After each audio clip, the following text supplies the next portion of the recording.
जैसा हमने अभी पिछली चर्चा में किया कि हमारे जो शास्त्र हैं वो कहते हैं कि धर्म के मार्ग पे हमें चलना चाहिए। वैशेषिक दर्शन है हमारा 6 दर्शनों में एक, उसका पहला सूत्र है अथातो धर्मम जिज्ञासा, अथातो धर्मम व्याख्यास्याम। अब हम धर्म की व्याख्या करते हैं तो फिर दूसरा सूत्र है उसका यतो अभ्युदय निश्रेयस सिद्धि सधर्म। धर्म क्या है जिसकी हम व्याख्या करने चले हैं, वो धर्म है क्या? तो ऋषि ने कहा कि ऐसा आचरण, हमारा ऐसा लाइफस्टाइल जिससे अभ्युदय और निश्रेयस दोनों की उन्नति हो, जिससे हमारी लौकिक उन्नति भी हो और हमारी पारमार्थिक उन्नति भी हो, वो धर्म है। अकेला धर्म नहीं है, क्योंकि कुछ लोगों ने केवल लौकिक उन्नति को सब कुछ समझा तो इस तरफ से उन्होंने आंखें बंद कर ली और उसका रिजल्ट ये हुआ कि उन्होंने 40-50 वर्ष खूब पुरुषार्थ करके लौकिक ऐश्वर्य को तो बढ़ाया लेकिन आंतरिक ऐश्वर्य से वो वंचित रह गए। तो उसके बाद उनको शारीरिक रोग आ गए, मानसिक रोग आ गए और वो जितना उन्होंने कमाया था वो सब खर्च करके भी वो ठीक नहीं हो पाए। ये उसका रिजल्ट आया। दूसरे लोगों ने केवल मंत्र पाठ को, जप को, इसी को ही जीवन का उत्कर्ष विकास समझ लिया तो वो उसमें लगे रहे। तो ना उन्होंने शरीर की परवाह की, ना उन्होंने कोई ऐसे शिष्यों की परंपरा चलाई, क्योंकि उनके लिए तो खर्चा चाहिए, रहने के लिए मकान चाहिए, उनको शिक्षा देने के लिए संसाधन चाहिए। तो उन्होंने कोई भी अपना अनुयायी तैयार नहीं किया, वो कहीं बैठ गए गुफा में, पहाड़ में जा कर के। आंतरिक रूप से उन्होंने खूब ऊंचाइयों को पाया लेकिन अब उनका शरीर किसी बड़े रोग से ग्रस्त हो गया। तो दूसरे लोग अब इस परंपरा को फॉलो नहीं करते हैं कि भाई सन्यासी का तो ये हाल होता है। अब क्योंकि उन्होंने कोई आदर्श परंपरा नहीं बन पाई तो एक जो पक्ष था वो अधूरा रह गया।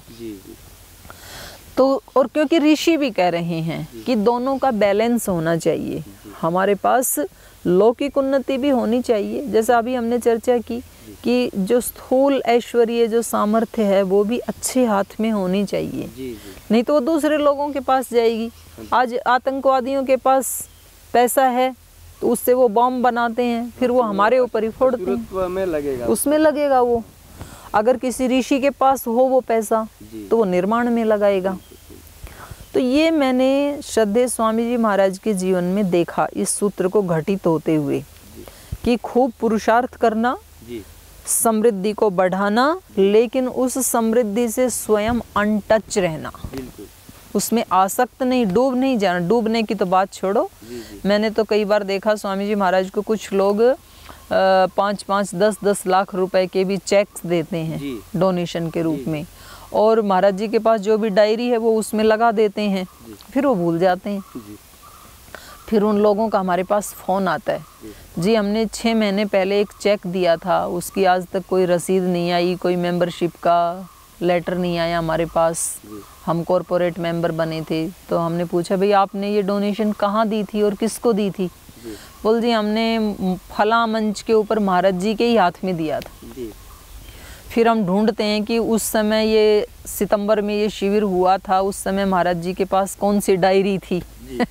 तो उस सितंबर वाली डायरी को जब हम ढूंढते हैं तो उसमें वो चेक मिलता है, लेकिन वो अभी आउट ऑफ डेट हो चुका है। तो मतलब कितनी भी कीमती वस्तु स्वामी जी के सामने आए, लोग लाते हैं, कभी कभी कोई ऐसा कीमती पेन लाए, कभी कोई ऐसा कोई गिफ्ट लाए सोना चांदी की, उस समय जो भी महाराज जी के सामने बैठा है उसको दे देते हैं। उसमें वो कोई हमारे किचन का सेवा करने वाला भी हो सकता है, कोई हमारा सामान्य कार्यकर्ता भी हो सकता है, कोई बड़ा जो भी बैठा है।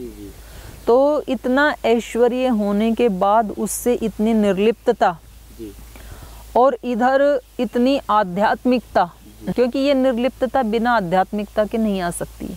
और उन्होंने स्वयं गंगोत्री में रह कर के वर्षों ऐसी निर्जन गुफाओं में साधना भी किया, तप भी किया है। मैंने स्वयं अपनी आँखों से गंगोत्री में उस गुफा को देखा है। जो सूरज कुंड है, आप में से कुछ लोग यदि गंगोत्री गए हों और आपने देखा हो तो एक स्थान है वहाँ पर सूरज कुंड, तो वहाँ 25-30 फीट से पानी नीचे गिरता है। तो वो साउंड इतनी भयानक है कि आप ज़्यादा देर वहाँ खड़े नहीं रह सकते, भय लगता है उससे। और उसके ऊपर एक पत्थर की गुफा है, तो सूरज कुंड के ऊपर, और उसमें वो जो पानी गिरता है तो सीधा थपेड़ा लगता है उस पत्थर के साथ, तो कुछ बूंदें गुफा में भी आती हैं। तो वहाँ पर ना तो पूरा सूखा है कि आराम से आदमी सो सके, ठंड इतनी है वहाँ पे। जून में ही जाने का अवसर, वहाँ तो रास्ते बंद हो जाते हैं बाकी समय तो, लेकिन जून में भी वहाँ पर रजाई लेकर के या मोटे कंबल लेकर के सोया जा सकता है। इतनी ठंड में स्वामी जी के पास 2 कटी वस्त्र थे उस समय केवल।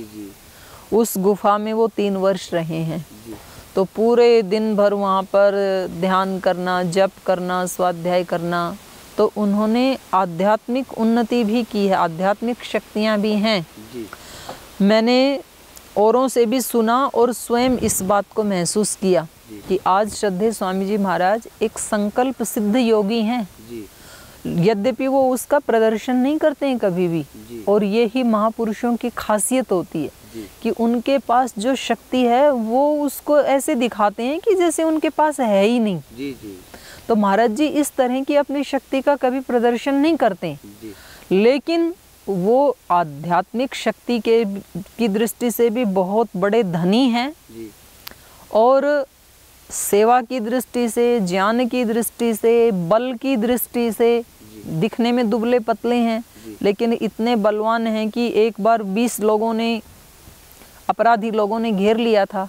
इनके पास कोई हथियार भी नहीं था, तो आत्मरक्षा के लिए एक बार इन्होंने अपने खड़ाऊं का ही प्रयोग किया और उन 20 लोगों को परास्त करके ये वहाँ से दौड़ के आ गई। तो बल भी है। तो इनके पास ज्ञान की शक्ति है, बल की शक्ति है, योग की शक्ति है, संकल्प की शक्ति है, भौतिक समृद्धि की शक्ति है। तो मुझे ये लगा कि जैसा शास्त्रों में कहा है, यतो अभ्युदय निःश्रेयस सिद्धि स धर्म, तो उसको श्रद्धेय स्वामी जी महाराज जी रहे हैं। तो कोई ऐसा व्यक्ति यदि मुझे अपने जीवन की यात्रा के पथ प्रदर्शक के रूप में मिले, गुरु के रूप में मिले, तो वो मेरा सौभाग्य है। और ये कोई ईश्वर की कृपा या मेरे पिछले जन्मों के कोई ऐसे संस्कार रहे होंगे, मैं नहीं जानती, कि सौभाग्य से मेरे इस शरीर का जन्म भी वहाँ हुआ, उसी ज़िले में हुआ जिस ज़िले में स्वामी जी महाराज का जन्म हुआ। तो जो भौतिक घर था पिछले ब्रह्मचर्य आश्रम का, जो शरीर था, पूर्व आश्रम के शरीर का जो घर था मेरा या स्वामी जी महाराज का, तो वो हमारे नज़दीक ही थे। और जिस समय में पूज्य स्वामी जी महाराज ने घर छोड़ा, उसके 1 वर्ष बाद ही मैंने घर छोड़ा और उन्हीं गुरु से हमारी शिक्षा दीक्षा हुई। तो मैंने पहले वो गुरु भाई के रूप में थे, बड़े भाई के रूप में थे, और 25 वर्ष तक मैंने बहुत नज़दीक से उनके जीवन को देखा।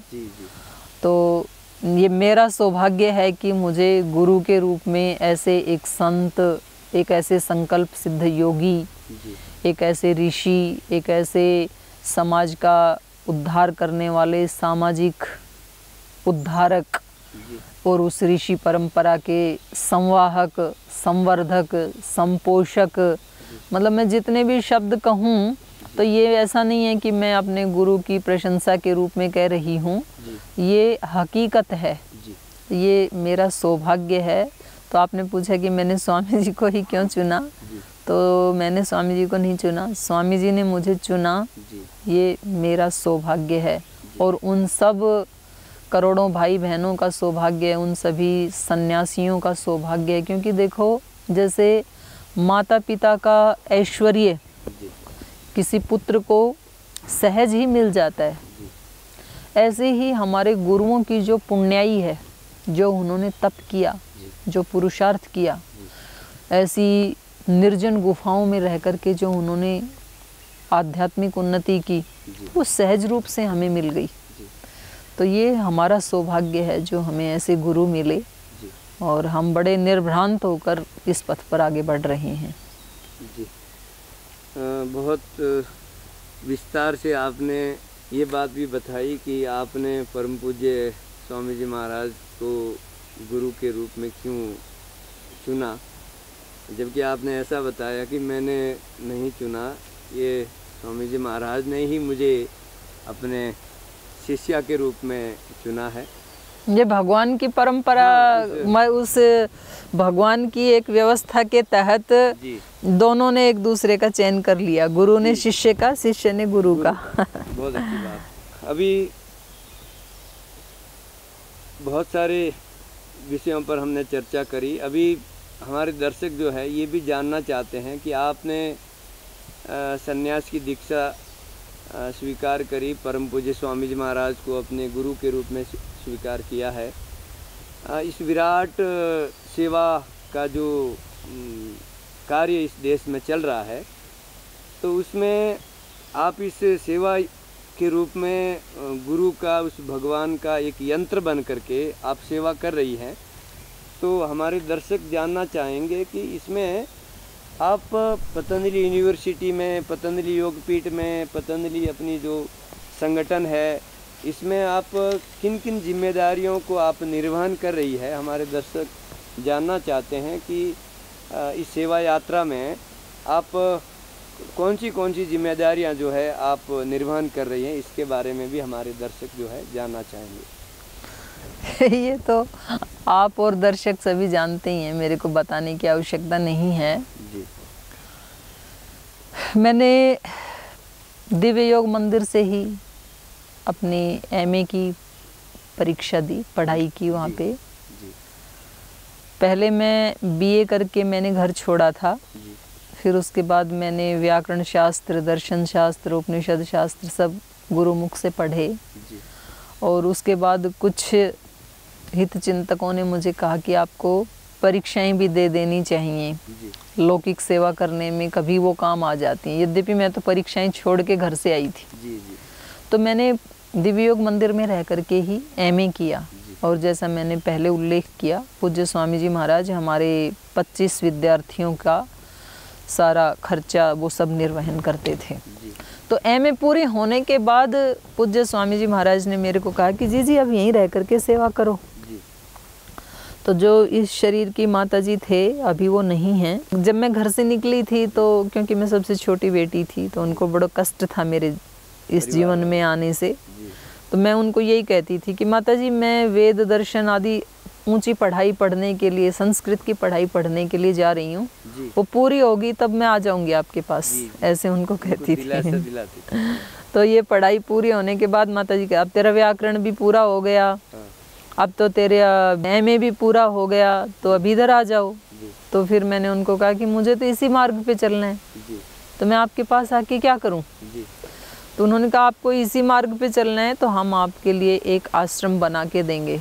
तो खैर उन्होंने अपनी ही ज़मीन में वहाँ हरियाणा में एक छोटा आश्रम मुझे बना के दिया। तो माता जी ने आग्रह करके फिर मुझे वहाँ बुला लिया था। वहाँ पर मैंने 8 वर्ष सेवा की, 2000 से लेकर के 2008 तक।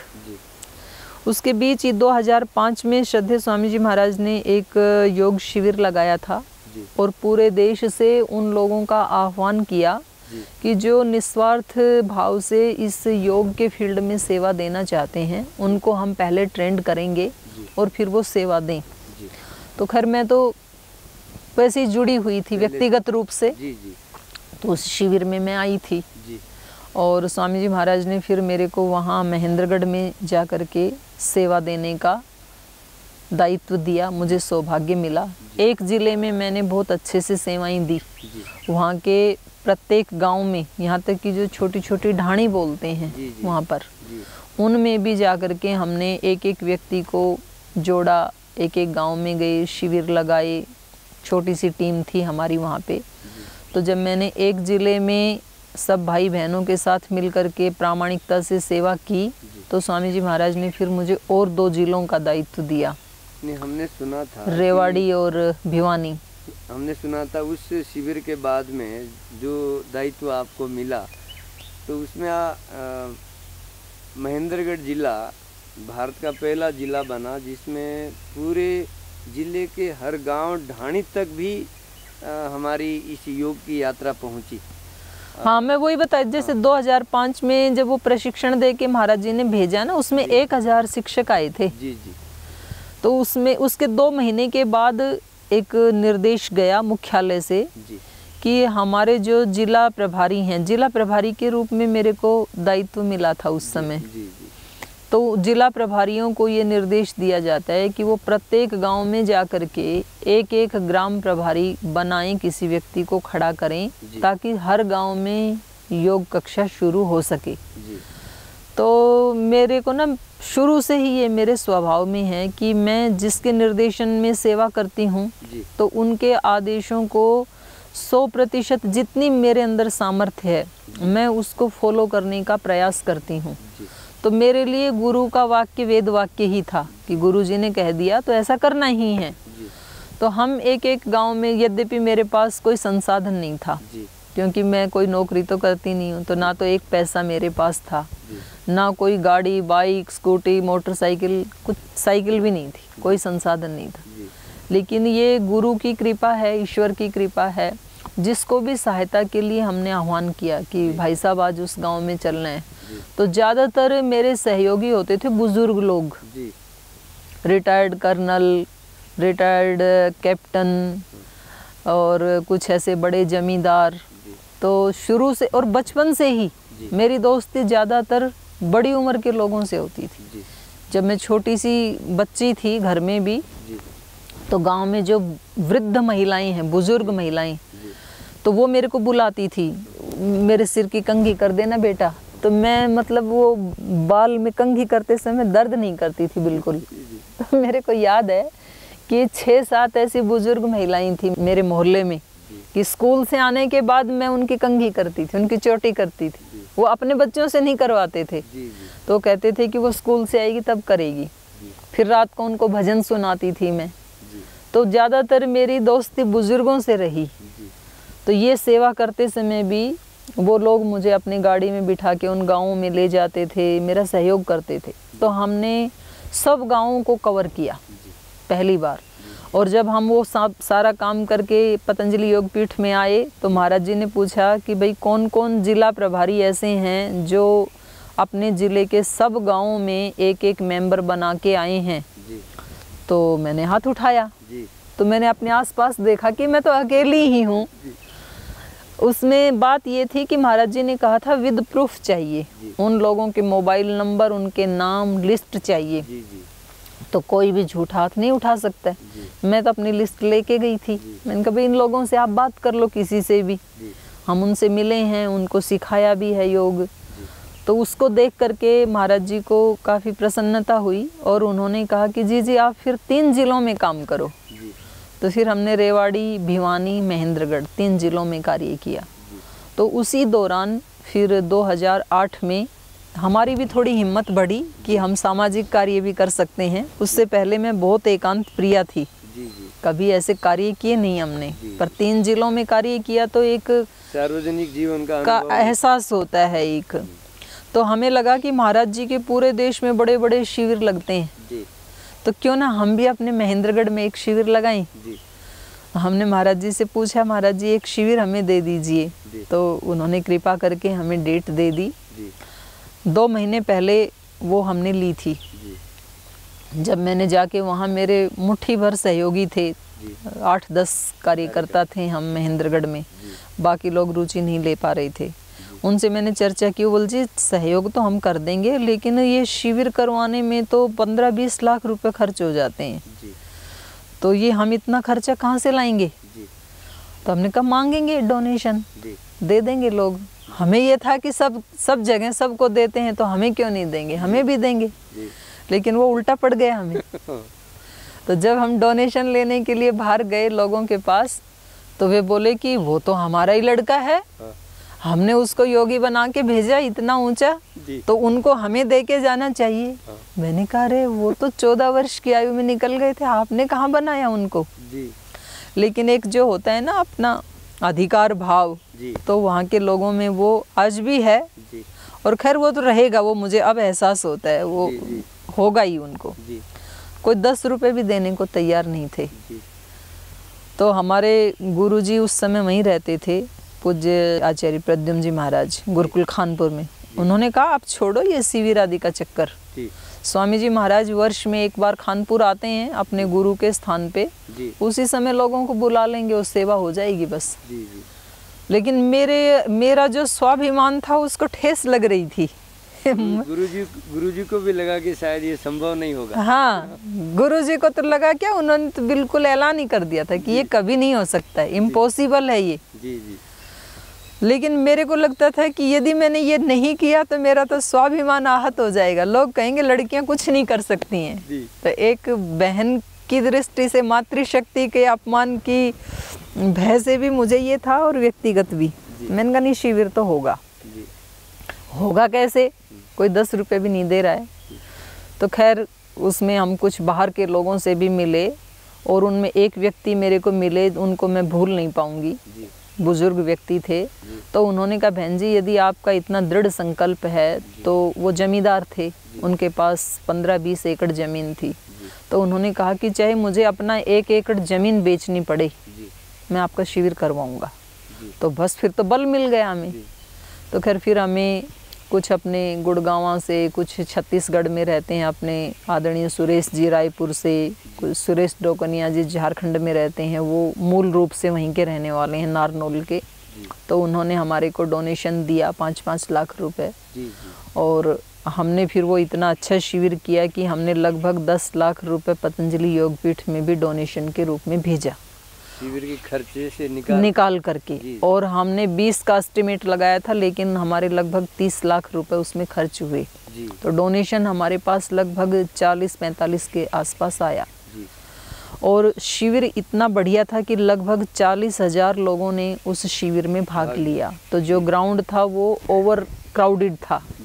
तो महाराज जी को इतनी प्रसन्नता हुई उस शिविर से, और उनको ये भी लगा कि अगर कोई बहन एक जिले में अच्छा काम कर सकती है तो 3 में भी कर सकती है, और 3 में कर सकती है तो उससे बड़ी प्रांत में भी कर सकती हैं। तो फिर उसके बाद उन्होंने मेरे को हरिद्वार बुला लिया उस शिविर के बाद। उसी दौरान बीच में माता जी का भी शरीर पूरा हो गया था। तो माता जी की ये प्रतिज्ञा थी, जब तक मेरा शरीर है तब तक आप मेरे ही पास रह करके सेवा करो, मेरे बाद कहीं भी करना। तो उस शिविर में महाराज जी ने कहा कि अब तो जीजी माता जी भी नहीं है, तो आप वहीं आ जाओ हरिद्वार ही। मैंने कहा महाराज जी मुझे तो सेवा करनी है, यहाँ करूँ वहाँ करूँ। तो मैं हरिद्वार आ गई, और उसके बाद फिर ये प्लान बना कि केवल महेंद्रगढ़ जिले में ही नहीं, पूरे देश भर में जितने भाई इस सेवा में लगे हैं, योग सेवा में, उतनी बहनें भी लगी हैं। तो क्यों ना हम, बल्कि ज़्यादा लगी हैं, तो क्यों ना हम अलग से महिला समिति का गठन कर दें। तो फिर 2008 में दिसंबर में महिला समिति का गठन किया गया, और मेरे को राष्ट्रीय स्तर पे महिला समिति का सेवा करने का सौभाग्य स्वामी जी महाराज ने दिया। मेरे से योग्य, मेरे से ज़्यादा पढ़ी लिखी, ज़्यादा धनवान लाखों बहनें हैं देश में, लगभग 25 लाख बहनों का संगठन है ये। लेकिन मुझे उसमें सेवा करने के लिए गुरु ने चुना, ये मेरा सौभाग्य है। तो तब से मैं इसमें भी सेवा कर रही हूँ, महिला पतंजलि योग समिति की। और प्रत्येक प्रांत में तो जाना हुआ ही, देश के लगभग 80 से 90% जिले मैंने प्रवास कर चुकी हूँ मैं, महाराज जी की कृपा से। तो पूरे अपने वतन को नज़दीक से देखने का, वहाँ की वेशभूषा, वहाँ की संस्कृति, वहाँ का आहार आचरण, वो सब पुस्तकों में पढ़ने से इतनी जल्दी नहीं हमें उसका एहसास होता है। तो हमने अपनी आँखों से देखा, तो वो भी मेरे लिए एक बहुत बड़ा सौभाग्य है।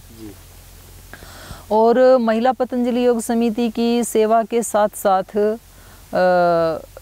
2013 में जब महाराज जी ने आह्वान किया, तो कुछ नौजवान जो हैं सेवा के लिए इस मिशन से जुड़े, पतंजलि योगपीठ से जुड़े।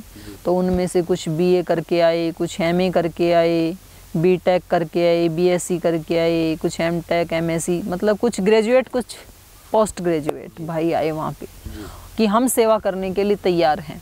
भाई तो और बहनें भी, दोनों भी, भाई और बहनें भी। तो वो आधुनिक शिक्षा से तो सुशिक्षित थे जी। लेकिन उनको अपने वेद, दर्शन, उपनिषद, रामायण, महाभारत जो अपनी एक ऋषियों की परंपरा, आर्ष पद्धति जी। उसका उनको एहसास नहीं था, परिचय भी नहीं था उनको। तो पूज्य स्वामी जी महाराज का ये सोचना था कि हमें हमारी शिक्षा ऐसी होनी चाहिए जो दोनों का कॉम्बिनेशन हो, वैदिक और आधुनिक। तो ये आधुनिक दृष्टि से तो पूरे सुशिक्षित हैं जी। तो मुझे निर्देश दिया कि आप इनको थोड़ा सा अपनी इस आर्ष पद्धति का भी कम से कम टचिंग नॉलेज तो होना चाहिए जी। तो फिर हमने 3 वर्ष तक एक बैच को मैंने पढ़ाने की सेवा की मैंने जी। फिर उसमें देखा हमें कि उन विद्यार्थियों ने इतनी बड़ी उम्र में भी 5 दर्शन कंठस्थ कर लिए, गीता आदि कंठस्थ कर ली, तो एक बहुत अच्छा रिजल्ट आया और उनमें भी एक कॉन्फिडेंस आया उन विद्यार्थियों में। तो फिर महाराज जी ने कहा क्यों ना हम इनको परीक्षा भी दिला दें, क्योंकि आगे भी हम इस परंपरा को चलाएं।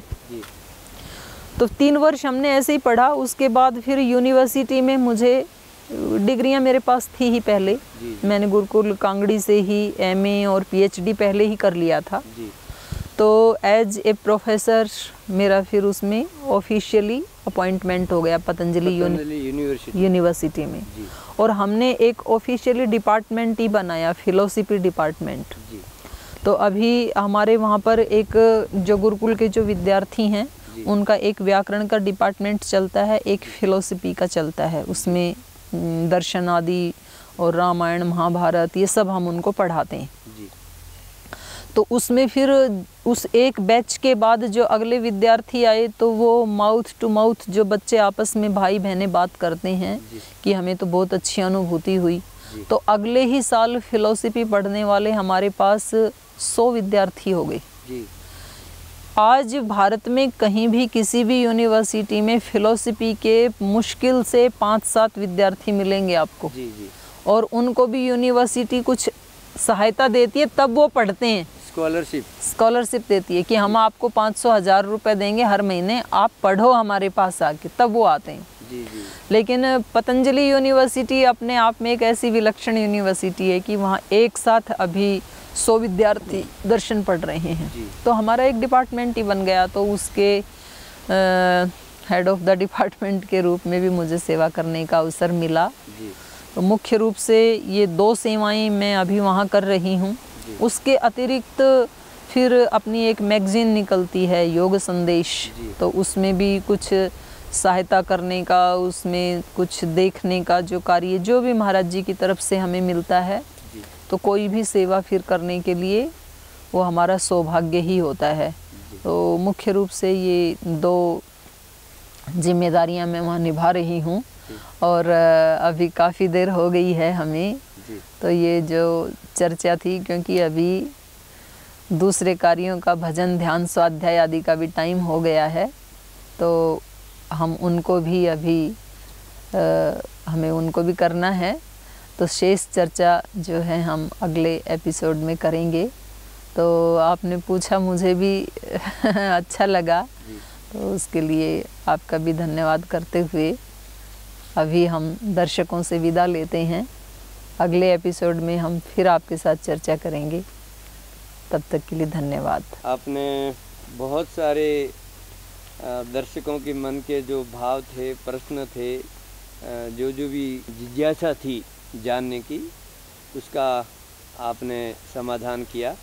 और दर्शकों, अभी हम विदाई ले रहे हैं और अगले एपिसोड में हम बहुत सारे विषयों पर पूज्य साध्वी जी से बातें करेंगे। और जो भी आपके मन में भाव है, कुछ जानने की जो भी इच्छाएं हैं, हम पूरा प्रयास करेंगे उन सारे प्रश्नों का हम उत्तर दें।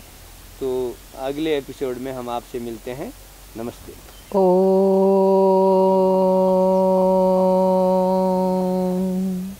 शांति शांति शांति। श्री गुरुभ्यो नमः।